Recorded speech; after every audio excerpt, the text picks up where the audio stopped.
Hello guys, welcome to my channel Bithika Som kitchen. আজকে তোমাদের একটা বড়া রেসিপি দেখাবো।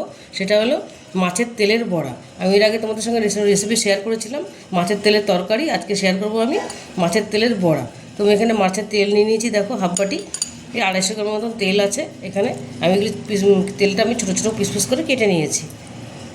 এর মধ্যে আমি একটুখানি দেবো। এবার এখানে আছে আদা রসুন বাটা। এখানে আছে একটা আলু গ্রেট করে আমি নিয়েছি। আলু গ্রেট করে আমি ধুয়ে নিয়েছি। নিয়েছি এখানে টমেটো কুচি, পেঁয়াজ কুচি, কাঁচা লঙ্কা একটু বেশি করে দিয়েছি, একটু ঝাল ঝাল ভালো লাগে এটা। আর নিয়েছি ধনেপাতা কুচি। এখানে আছে বেসন 1 বাটির একটু কম। এখানে আছে চালের গুঁড়ো হাফ বাটি। এখানে আছে মশলার মধ্যে আছে হলুদ গুঁড়ো, ঝাল লঙ্কার গুঁড়ো, কালো জিরে গোটা, জিরের গুঁড়ো, ধনের গুঁড়ো। এখানে আছে নুন আর সাদা তেল। আর এখানে আছে খাবার সোডা।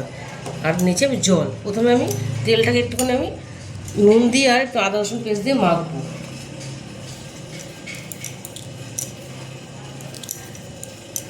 খুব বেশি দেবো না, অল্প করেই দেবো।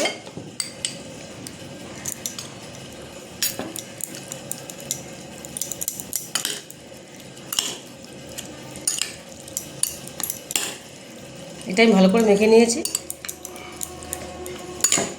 মাছের তেলটা আমি ভালো করে মাখিয়ে রেখেছি।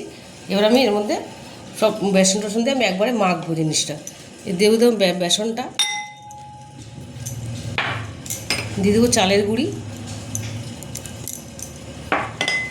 দিয়ে দেবো এখানে আলু গ্রেট করে রেখেছিলাম, ধুয়ে রেখেছি, যেন কালো হয়নি। দিয়ে দেবো টমেটো কুচি। পেঁয়াজটা খুব ঝিরিঝিরি করে কাটতে হবে, লম্বাই থাকবে কিন্তু ঝিরিঝিরি করে কাটতে হবে। দিয়ে দেবো কাঁচা লঙ্কার গুঁড়ো, কাঁচা লঙ্কা কুচি, দিয়ে দেবো ধনেপাতা কুচি,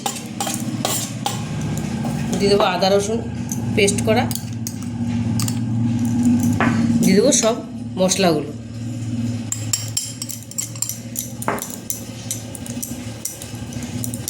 দিয়ে দেবো নুন পরিমাণ মতো।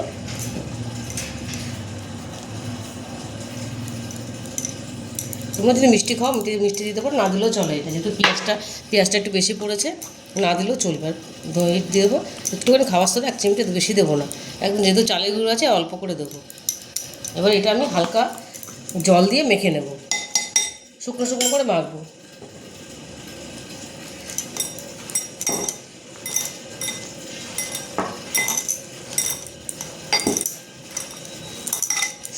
খুব বেশি জল দেবো না, একটু পাতলা হয়ে গেলে ভালো হবে না বড়াগুলো।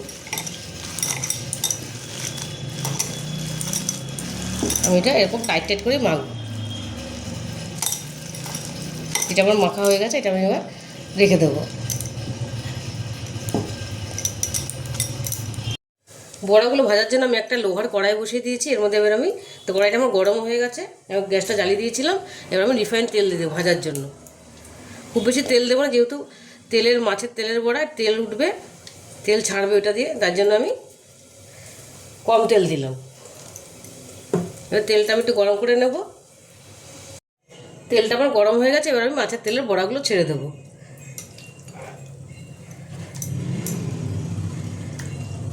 কয়েকটা তেল আমি বাটির মধ্যে তুলে নিয়েছি, দেখো। তারপর কটা নিয়ে নিয়ে কটা দেবো, তারপর আবার এরকম ধরবো, এর মধ্যে নিয়ে এরকম করে বড়াগুলো আমি ছেড়ে দেবো।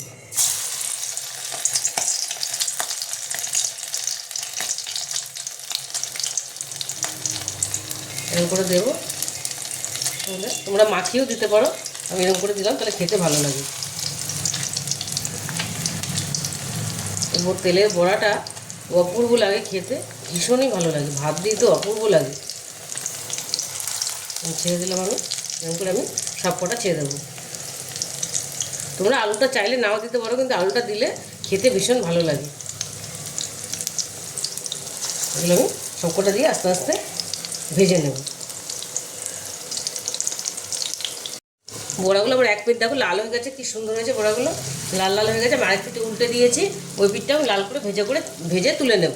আমার দেখো একটাও ভাঙেনি। তেলগুলো একটু মাছের দিকে দিলে, তাহলে আর মাছের তেলগুলো যদি ভেতর দিকে দেওয়া যায়, তাহলে আর ভাঙবে না, বড়াগুলো সুন্দর হবে। এই বড়া দিয়ে পুরো ভাত খাওয়া হয়ে যায়। ওইটা একরকম, ওই মাছের তেলের একরকম স্বাদ, আর এই মাছের বড়ার তেলের বড়া একরকম স্বাদ। এটা আমি এবার লাল লাল করে ভেজে তুলে নেব। দেখো বড়াগুলো ভেজে আমি প্লেটিং করে নিয়েছি, অনেকগুলো ভাজা হয়ে গেছে আমার। আমি একটু গার্নিশিং করেছি ধনেপাতা দিয়ে। তোমরা বাড়িতে এটা অবশ্যই ট্রাই করবে, দেখবে ভীষণই ভালো হয় খেতে। আমি যেভাবে বানালাম তোমরা একবার বানিয়ে দেখো, অপূর্ব লাগে। আর যদি রেসিপিটা তোমাদের ভালো লেগে থাকে তাহলে আমাকে লাইক, শেয়ার আর সাবস্ক্রাইব করতে ভুলবে না। টাটা।